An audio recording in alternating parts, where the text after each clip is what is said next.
Welcome to I Can't Wait, a show about cool people doing cool stuff that I can't wait for. Who am I? I am your host, Patrick Armstrong, and my guest today is my good friend, Kira Omans. Kira, what are you doing? What's up? I don't know what I'm saying. This is a new podcast, and I don't know how to do an intro for a person. Hey, Kira, how are you? Hello, I'm good. So excited to see you today. We're doing it. I'm very excited to see you as well. We are doing it. I think it's a trend now. When I start a new podcast, I have to have a very close friend come on and be my first guest. So thank you for actually prompting me to launch this. I've been wanting to start a new thing. I've been dabbling with an idea, and you reached out to me because you got a new project that we're going to talk about. And you're like, I would love to do a conversation. And I'm like, well, this seems like a good time to get into it. So thank you. Oh, my pleasure. No, this is perfect. You're obviously one of my close friends also, so you're always fun to talk to, and I'm excited to share more about this, and also any excuse to collaborate with you, I will leap at. For people that might be tuning in right now who don't know who you are for some reason, do you mind sharing just a little bit more about yourself? Sure. Hi, everyone. I'm Kira. My pronouns are she, her. I am an actor. I'm an adoptee activist. I am mostly an audiobook narrator right now, but I do film and TV when it pops up. I am also a third-degree black belt in Taekwondo and really enjoy doing action work and things like that. I work in the adoptee advocacy space and fight for adoptee rights and to increase adoptee adoption education. And I am super excited to be talking to you today. Crushed it. Thanks. I love your intro. I love your bio. And I'm wondering, as you are putting this together, how difficult is it to know like what to put in and what to leave out? You know, I don't think I nailed it. So pretty difficult. I thought you did great. Oh, thanks. It's leading into being like you said, like, oh, and it's great to be here today. It's always difficult to end. I've been really struggling to get out of conversations recently. Okay. I'm just like, it's called like the Midwest goodbye, where you just always bring up a new subject as you're trying to leave. And I feel like I've really been struggling with that. And I'm just saying, like, that was just a little bit of what I got with that end of the intro, because endings are hard. But everything else about it was great.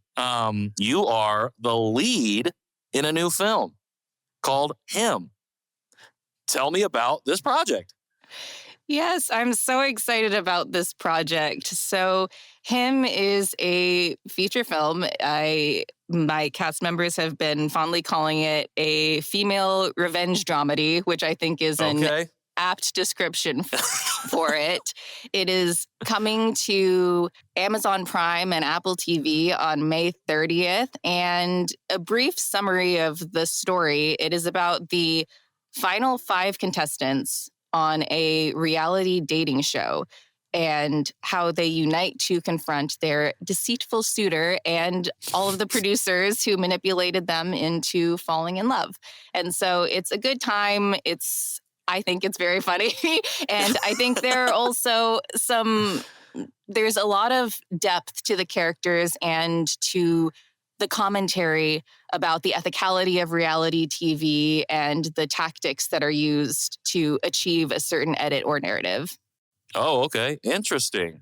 Female revenge dramedy. I like that. So I feel like I've been seeing you share behind the scenes stuff on social media for a while. So, and it's exciting to see the final product getting ready to come out. How did you get casted in this film? Like, how did your intro into this come about? So I believe it was shortly after COVID when people were just starting to meet up again. I did a table read for the film with a few of the people who got cast, but it was mostly just to hear it out loud. I feel it was with Rebecca, the director, and Tess, who was a writer, producer, and starred in it as well. And we did a read through of it. And I read from my character, Jenna, that I end up being in the film. And I remember just being really drawn to the script and how I really felt like the story raised important questions about the ethicality of reality television and its role in pop culture. It was asking questions like what draws an audience to the messiness and the drama and the exploitative nature of these shows, and how are manipulation and other psychological tactics used by producers to achieve that edit or that desired narrative. And so after reading the script and really resonating with these questions, I was super excited when Rebecca's a friend of mine from college. We have also worked on a lot of projects together, asked me to be in the film. And I was just thrilled because Rebecca is someone that I would do any project. She directed. Sure. I even, I don't really do stage work anymore, but when she asked me to be in her play, I said yes. So any opportunity to work with her, I will. And I also just really enjoyed the character. Getting to know my character's name is Jenna, and I didn't really have a lot of sympathy for people who were on reality TV before working on this project. I thought, they signed up for this and they knew what they were getting into, and that's that. But I think that my journey with this character, Jenna is a very accomplished woman. She's a Stanford grad student studying marine biology. She's an avid swimmer. And I really had to put my own judgments and biases aside to reconcile how she would end up on a dating show like this.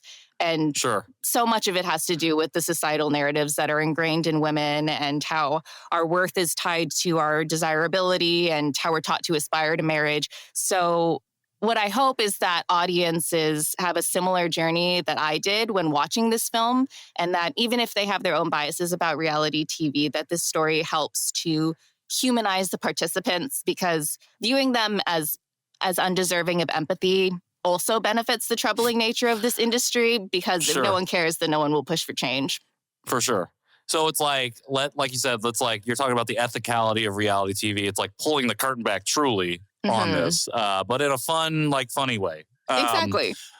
You got it. You talk about finding that empathy for your character, and then for people that might end up on a reality dating show in general. Did you feel like there was a lot of personal resonance with the character, or did you feel like this was someone you had to work to kind of embody? There was so much personal resonance, and I think that was part of the reason why I connected with this project so much. So, because Jenna is an Asian American woman on a reality dating TV show, and the and the lead of this film. So the significance of that was not lost on me, in that I feel like for reality television, we've only very recently seen our first Asian bachelorette. And also we don't have to look much further than her season to see how exploitative the nature of these shows can be and the way in which she was treated. But one of the things that we address with Jenna's story is the difference between tokenism and true representation in media is one of the themes that I saw, and how so often Asian women are presented in media, not so much recently we have seen great strides in the way in which we are presented, but so often historically presented for surface level optics. Whereas if we were getting true representation, we would have real agency in a narrative. And so the film is also raising questions of whose story is actually being told, who gets a complex character arc. And so I also felt that because Jenna's personality and her character is a bit more mild than some of the bolder personalities and the rest of the cast, that I felt like I really related to that. I am not usually the loudest personality in the room, and sometimes take a step back and just want things to be nice and try to keep the peace. And Jenna so often throughout this film is confronted with these systems that don't serve her, but still wants to continues to be complacent because she wants to feed into this dream that they have fed to her, and into this narrative that's comfortable for her.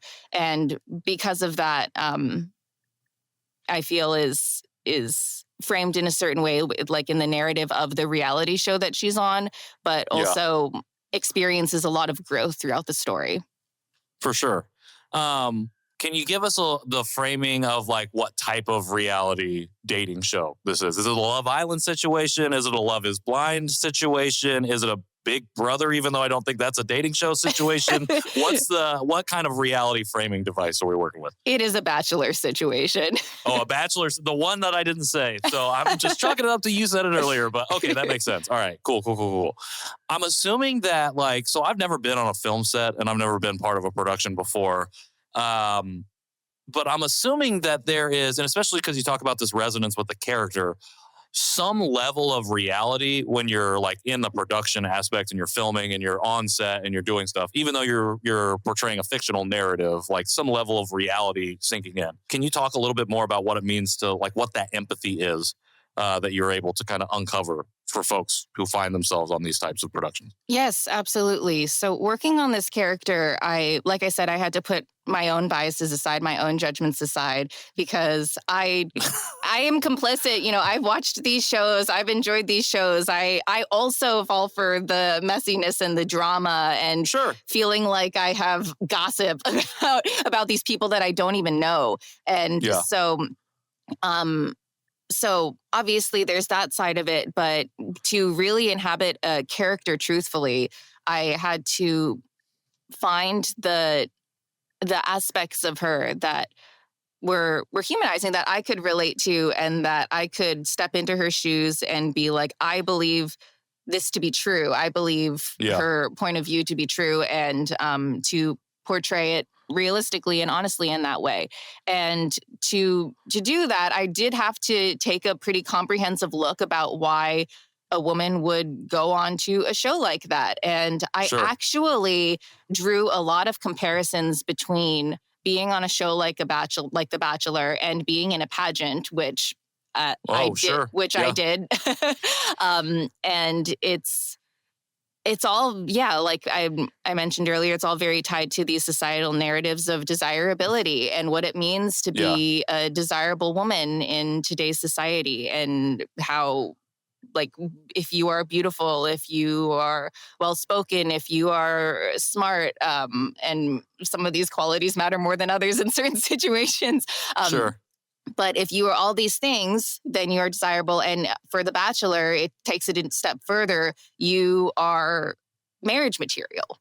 And that is so upheld in our society. And I think that's an element that this film really challenges, is like, why do we hold marriage on this pedestal? What does that mean? And how does that affect the women that that these narratives are ingrained into? And so anyway, to answer your question about finding empathy for everyone, it is after learning more about the nature of reality television and the exploitative contracts that these people sign, the microaggressions towards especially women of color on these shows, and the manipulation and the psychological tactics that are used in questioning, and all the way to the editing room, how people will get the quote unquote villain edit, and how producers will identify who they decide is going to be the butt of the narrative early on, and then how they ask questions and make an edit that serves that one story. And then that's the public's perception of them. And because it's reality television, you're being yourself. So, and not everyone takes the time to use their media literacy to see those tactics, and then they just believe that to be true. So it's, I do think that it tied into my empathy for the work that we do in adoptee advocacy, of how media caters to a dominant narrative, and how we see what they want us to see, what's comfortable, what's marketable for us to see. And so I think that was also an entry point for me. For sure. So you probably named it in the list of things, like the ethicalities that you're pulling the curtain back on in this movie. But any one in particular that kind of shocked you, that you were like, I had no idea, and now that I do know this, it's like when you're adopted, when you come out of the fog or you come to consciousness, like, well, I can't go back. I can't like shut that door. The well is open, the faucet is running, and there is no stopping it. Even if I don't attend to it, it's going. Was there one that you were just like that caught you really by surprise as something that people, productions, studios, whoever are doing, or tactics that they're employing that is just like not great? That's such a good question. I don't know if any single one was particularly shocking. It's just the whole system, it's just all bad in that way, or kind of in that way. Yeah, absolutely. I think that just little things all adding up into one. Like when I learned that they'll ask on The Bachelor, they'll have a questionnaire where they ask you about your greatest fears or things like that. And then if you say like heights, for instance, then they'll put you on the fear of heights date and things like that. Interesting. And I'm like, oh my goodness, I would be on the fear of heights date because I would have said that. You talk about the exploitative nature, like that's and that's something that you wouldn't necessarily think that people would exploit on, is a fear like that. Absolutely. And it's just, it's for drama. It's to get the narrative of, they're overcoming their fear or whatever. Or they get really, on Jen Tran's season, she was on the heights date and didn't want to go and was up on the top of this terrible building crying. And I'm like, that would be me too. Absolutely. And they want those tears, they want that drama. And it's sad. And I feel like that has lasting psychological effects on people and that we don't tend to even think about and don't have, like I mentioned before, don't tend to have empathy for, because we sign those they sign those contracts, but those are things that they might not have even considered, or that the film opens on the scene where each of the women are being interviewed for the show, and then ends on them signing the contract. And you get to hear some of the verbiage that is actually used in the contract. And it is, I also found that part shocking. But there's so many different tactics that are used, and the manipulation that is used in the interview room also to get a rise out of people.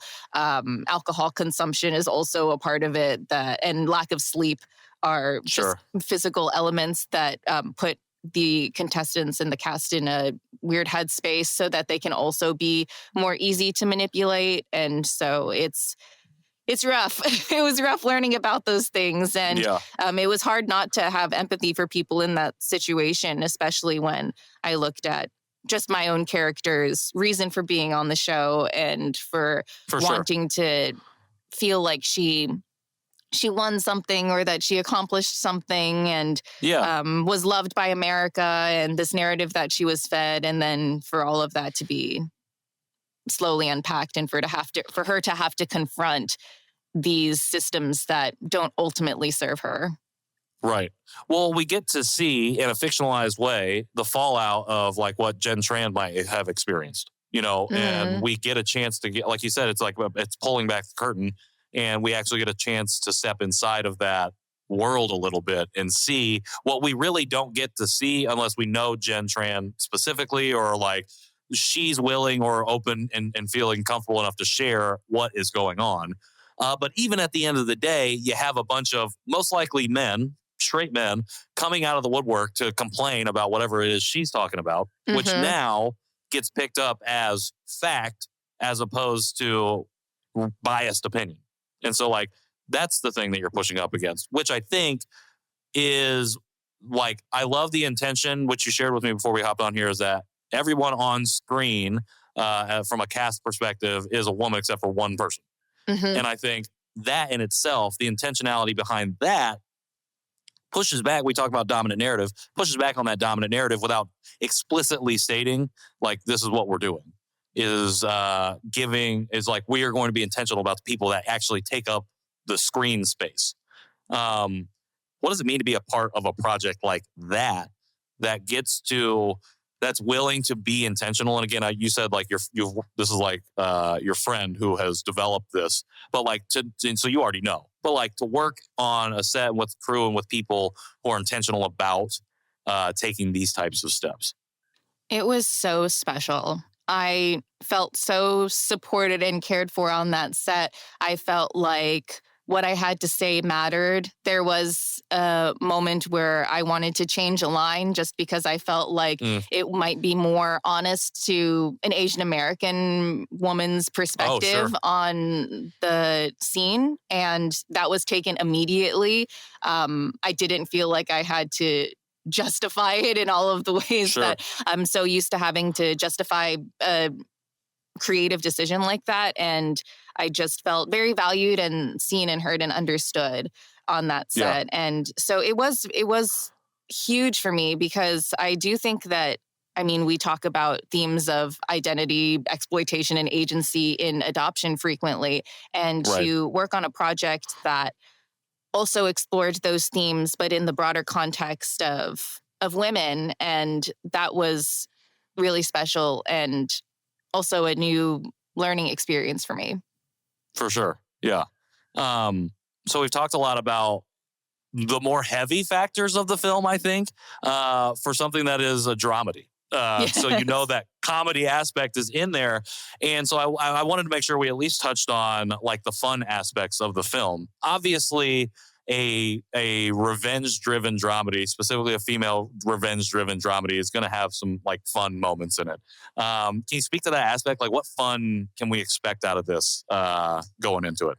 Oh, it's so much fun. You know, all of the women are, so just by nature of the women being all from very diverse backgrounds and picked to fill out very specific archetypes in a reality TV show, watching them interact behind the scenes is funny. And the women in this cast are hilarious. And I just felt like I was laughing on set very frequently just because everyone was having fun. And, you know, it was... everyone was just, I don't know, everyone was so hilarious and just very much on the top of their game.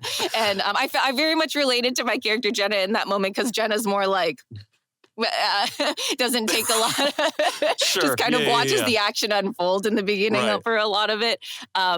But Tess and Rebecca, they wrote such a hilarious script. It's like, it's raunchy at points. It's just, it's a good time. And then Kyle Prue, who is our one male on-screen cast member, who people might know from TikTok, he has his Things You Can Say to Piss Off Men series, is also hilarious in person. And so I think that just there were so many talented people in that room, and on screen and behind the and off camera, that just made that experience really special and made it a good time. And I hope that that translates into the film as well, and people also see that. Well, I think for a dramedy, you have to walk the line of drama and comedy. And like, I think, but the comedy aspects of it are only meant to then amplify and like support the drama of it all. Because like, what do we use comedy for but to laugh through most likely painful things, because we're trying to like figure out what it all means. And that's like where comedy can come in and be a boon for us as opposed to a bane when people are like using comedy to tear down or hurt people. It feels like the way the fun was injected into like the production aspects of it will only translate to the film side. So I don't doubt. I have no doubt. What's something that you feel like you want, like you can't wait for people to see regarding this film? I feel like we touched on a lot of things, but what's one thing that you feel like you are super excited and can't wait for people to tune into?